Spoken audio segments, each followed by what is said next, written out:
បាទគោរពជម្រាបសួរពុកម៉ែបងប្អូននៅក្នុងវីដេអូនេះគឺខ្ញុំចង់និយាយអំពីគុណភាពព្រួញដែលអាចចូលសង្គ្រាមបានបាទនេះគឺជាក្បាលព្រួញដែលយើងដក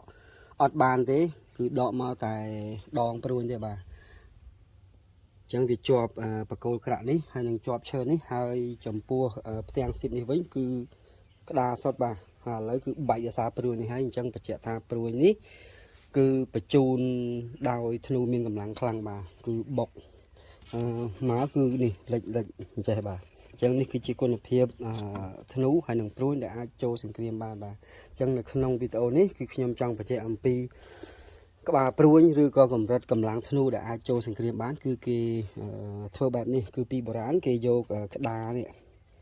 បាញ់ឲ្យជាប់ឬក៏បាញ់ឲ្យលហែកឬក៏បាញ់ឲ្យរយះប្រេះបែកដូចអញ្ចឹងទើបអាចធ្វើ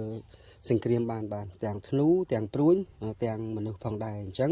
នៅក្នុងវីដេអូនេះខ្ញុំមានត្រឹមតែប៉ុណ្្នឹងទេសង្ឃឹមថាពុកម៉ែបងប្អូននឹងយល់ហើយបើសិនជាមានចង្អុលអំពីកម្លាំងធ្នូឬក៏ព្រួយដែលអាចចូលសង្គ្រាមបានអាចសួរខ្ញុំបានម្ដងទៀតបាទខ្ញុំបាទកិលចន្ទលិននៅផ្ទះតាតុងជ័យតេសូសូមគោរពជម្រាបលាបាទ